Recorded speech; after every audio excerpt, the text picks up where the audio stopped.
I am Obed-Edom, a man from Gath whose life took an unexpected turn when the Ark of the Covenant entered my home. Once a stranger living among the Israelites, far from my Philistine roots, I became part of a story that would echo across generations. This was a tale of faith, divine wonders, and life-changing challenges, woven into the vibrant history of a people chosen by God. The era in which I lived was one of extraordinary events, marked by the reign of King David, a man deeply devoted to God's heart. My personal connection to this divine narrative is documented in the second book of Samuel, chapter 6, and the first book of Chronicles, chapter 13. These sacred texts reveal how the Ark of the Covenant came to be placed in my home, a moment that would bring blessings beyond imagination and responsibilities that tested the core of my faith. What began as an ordinary day quickly transformed into an extraordinary chapter of my life. Without warning, the Ark of the Covenant, carried with reverent care by the Levites, arrived at my doorstep. This holy relic, a representation of God's divine presence, had a history of bringing both great blessings and grave consequences to those who encountered it. Now, it stood within my home, filling our lives with an overwhelming mix of glory and awe for the God of Israel. Why here? Why me? I questioned as I watched the Levites, their hands trembling with reverence, carefully place the ark on my threshing floor. It wasn't just a gift or an honor. It was a test, a divine calling that transcended nations and ancestry. I knew the Ark's history. Its power had humbled both the Philistines and the people of Beth Shemesh when its sanctity was disregarded. Now, it rested with my family, challenging our faith and obedience. In the days that followed, my humble home was transformed into a place of divine presence and spiritual wonder. This is not just a story about an ancient artifact. It is the testimony of how an ordinary man became a steward of one of Israel's holiest treasures, and how this sacred encounter reshaped my faith, my family, and my future in ways I could never have anticipated.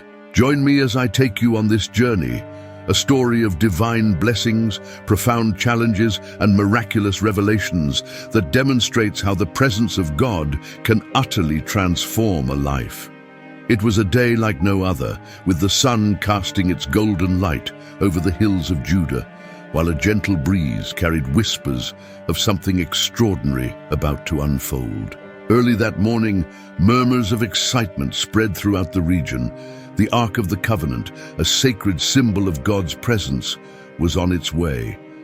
As the hours passed, the distant sound of solemn voices and measured footsteps drew closer, until finally the Levites appeared on the horizon. Their expressions were a blend of awe and apprehension as they carried the Ark with a precision that spoke of both reverence and fear, as if handling the very heart of their nation. When they stopped before my home, time itself seemed to pause. The leader of the Levites, a man with a piercing gaze and a calm yet authoritative voice, spoke words that have remained etched in my memory.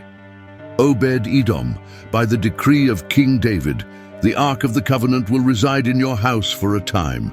This is a great honor, but also a tremendous responsibility. His words reverberated in my mind as the Levites carefully placed the ark in my threshing floor. From the doorway of my home, my family watched in silence, their faces reflecting a mixture of curiosity, awe, and fear.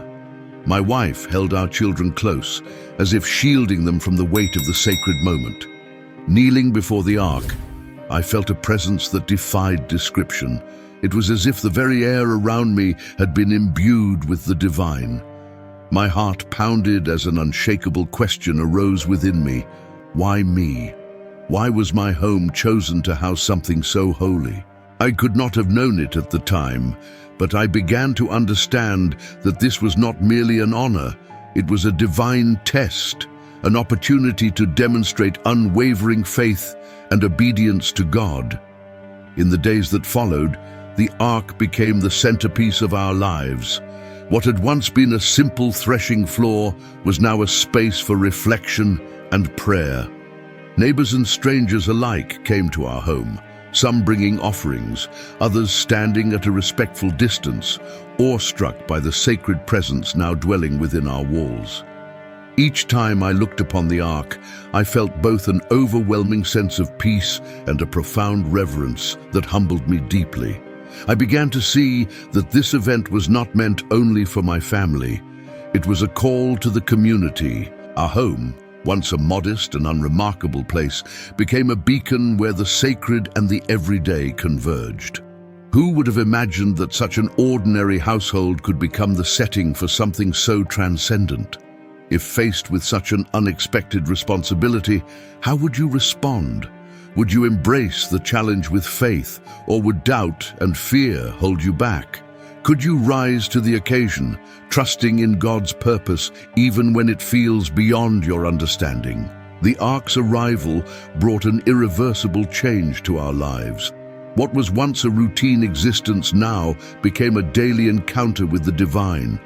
Our threshing floor, previously a place of labor, transformed into a sanctuary of reflection and prayer. Drawn by curiosity and reverence, neighbors began approaching cautiously. Some brought small offerings as signs of respect. Others observed from afar, hesitant to come too close to the sacred presence. Within my family, the changes ran even deeper. My wife, a woman of quiet faith, found renewed strength in her prayers before the Ark, while my children, though young, seemed to grasp the significance of this holy object. Every day, our home resonated with a peace that was both inexplicable and transformative. Worries that once burdened us faded away, replaced by an unshakable sense of trust that God was near. Before long, these spiritual blessings began to manifest in tangible ways. Our once modest fields flourished with unprecedented abundance, our flocks grew strong and healthy, and even the water from our wells seemed inexhaustible. It felt as though an invisible hand was guiding every aspect of our work. The blessings were undeniable, but they also reminded us of the sacred responsibility that accompanied the Ark's presence. Our home quickly became a gathering place for those seeking answers and solace. Friends and strangers alike came, drawn by the stories of the Ark and the blessings it brought. As I shared what I knew of the scriptures and the significance of the Ark, I realized that my role was more than a caretaker. It was a witness to God's transformative power. Through these days, I came to understand a profound truth. The presence of God doesn't just change the external, it transforms the heart. The Ark wasn't merely a sacred artifact, it was a constant reminder of God's desire to dwell among those who humbly open their hearts to Him. How would your life change if you felt God's presence in every corner of your home? What aspects of your life would be transformed? And would you embrace not only the blessings, but also the responsibilities that come with it? The Ark's presence in my home didn't only transform our family, it began to ripple outward, reshaping the dynamics of our entire community. Previously, neighbors would pass by with little more than polite exchanges, but now they stopped, gazing at our home with expressions of awe and reverence. Word spread quickly about the blessings we'd received, and with it came a growing curiosity about the source of this divine favor. Each day brought new visitors to our door. Some came bearing humble gifts, others sought answers, their eyes filled with hope. The Ark, a physical representation of God's presence, drew people seeking comfort, guidance, and connection. While I initially felt overwhelmed by the attention, I soon realized it was an extraordinary opportunity to share the greatness of the God of Israel. I often recounted the stories of Scripture, emphasizing the holiness of the Ark and the faithfulness required to approach it. Yet, not everyone welcomed this newfound attention. Among the crowd were voices of skepticism and even envy. Some neighbors murmured that a foreigner like me had no right to guard such a sacred treasure. Their whispers and pointed glances were difficult to ignore, planting seeds of doubt in my heart. Was I truly worthy of this responsibility? What if I failed to honor it as I should? Despite these challenges, the Ark continued to be a source of peace and unity. Many who came seeking answers left with renewed faith and hope. Our simple home, once unremarkable, had become a spiritual haven where lives were touched not by my words alone, but by the unmistakable evidence of divine blessings. In time, I learned that true worship isn't confined to outward rituals. It begins in a heart that reveres and obeys God. This realization strengthened my resolve to persevere, even in the face of doubts and opposition. What would you do if faced with both blessings and opposition? Would you focus on the divine calling or let the doubts of others shake your confidence? The tensions in our community eventually came to a head. One evening, as the setting sun painted the sky with shades of amber, a group of elders arrived at my home.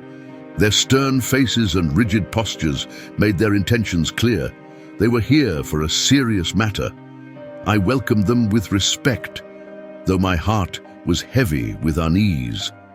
Their leader stepped forward and spoke with a measured tone. "Obed-Edom, we acknowledge your devotion and the blessings upon your home. However, we believe the Ark should not remain here. It is a sacred artifact, and its rightful place is either with the priests or in a setting that befits its sanctity. Leaving it here might bring dishonor or worse, disaster to our people." His words struck me like a thunderclap. For weeks, my family and I had cared for the Ark with utmost reverence. We had witnessed its transformative power firsthand, and now my worthiness to protect it was being questioned.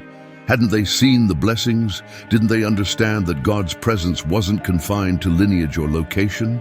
As the debate grew heated, one elder, known for his wisdom and deep understanding of Scripture, rose to speak. His voice, firm yet compassionate, brought a sense of calm. It is not one's heritage that determines holiness, but faith and obedience to God. Obed-Edom has displayed both, and the blessings upon his household testify to divine favor. If the Ark is here, it is because God wills it. We should learn from this sign rather than question it. His words brought a semblance of peace to the group, but the encounter left me shaken. That night, as my family slept, I knelt before the Ark and prayed fervently. I sought God's guidance, asking for clarity, strength, and wisdom. Deep within, I sensed this wasn't merely an external challenge. It was a test of my faith, an invitation to trust in God's plan, even when it defied human understanding. It was a serene afternoon, with shadows of olive trees swaying gently in the breeze, when the prophet Nathan arrived at my home.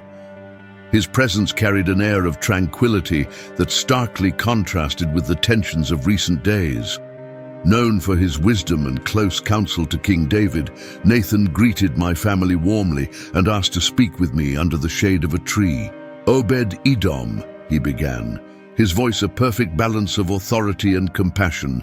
"I am here by divine direction. The king has heard of your faithfulness, and God has taken notice of your household. It is natural to question whether you are worthy to guard the Ark. But listen carefully. God does not choose based on lineage or status, but on the condition of the heart. And your heart has been faithful." His words penetrated deeply, and I felt the weight of my doubts begin to lift. Nathan continued, "The Ark is here not only as a test, but as a reminder that God's presence can dwell anywhere there is genuine faith. Your home has become a beacon of hope and a testimony of God's mercy and power." Looking at the Ark with reverence, he added, "Remain steadfast in your faith, Obed-Edom. More lessons and challenges will come, but so will greater blessings. Your story shows that true worship transcends human barriers and borders." As Nathan departed, an indescribable peace settled over me. The clouds of doubt cleared, and I realized my role wasn't to fully comprehend God's purpose, but to trust and obey Him with unwavering faith. The day had finally come, the Ark of the Covenant, which had filled our home with a presence beyond comprehension and transformed our lives in ways we never imagined, was now destined to journey toward Jerusalem. From the earliest hours, the Levites meticulously prepared for the sacred task, their movements precise and imbued with reverence. My family and I stood nearby, silently witnessing this profound moment, aware that it marked the conclusion of a truly unique chapter in our lives. As the Levites carefully lifted the ark, readying it for its solemn procession, a wave of emotions overcame me. There was an undeniable sadness at saying goodbye to something so holy, yet it was accompanied by overwhelming gratitude for everything the ark had brought us. What once had been an ordinary threshing floor became a sacred space where God's presence was felt deeply. Now, as the ark departed, I understood that its influence extended beyond its physical presence, embedding itself in our hearts and shaping our faith forever. We stood as a family, watching as the ark was carried away, accompanied by hymns of praise and reverence. I couldn't look away until it disappeared from sight. In that quiet moment, a powerful realization dawned on me. The holiness of the ark was not confined to its physical form, but was reflected in the transformation it inspired in us. The blessings, challenges, and growth it brought would remain with us, shaping every aspect of our lives. The ark's departure didn't signify a loss, but rather a continuation of its impact in a new way. While its physical presence was no longer with us, the lessons and faith it nurtured became a lasting legacy. Our home, once simple and ordinary, was now a place of spiritual awakening, a testament to the transformative power of God's presence. We learned that His holiness isn't restricted to specific places, but flourishes wherever hearts are open to Him.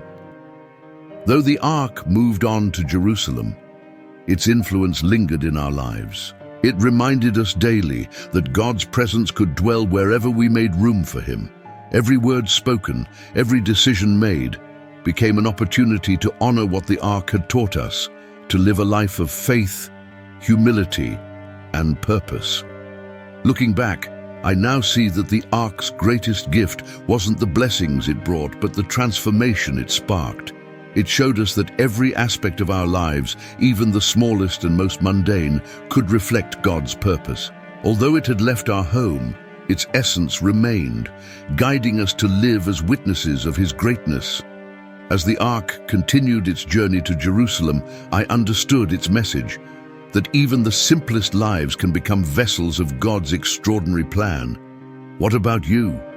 If invited to make room for God in your life, would you accept? Would you allow His presence to reshape your heart, your choices, and your future? Join our growing community of faith seekers and find inspiration for living a life of purpose. Subscribe to this channel, like this video, and share it with someone who needs to be reminded that even the most ordinary moments can be transformed by God's extraordinary touch. Before we part, I leave you with this blessing. May the peace that surpasses all understanding fill your home. May your faith grow stronger with each challenge, and may every step you take be guided by God's wisdom and love. Let this story remind you that God does not seek perfection, but hearts willing to follow Him. Thank you for joining me on this journey. I look forward to seeing you in future videos as we grow together, discovering new ways to live with purpose and faith. May you be richly blessed.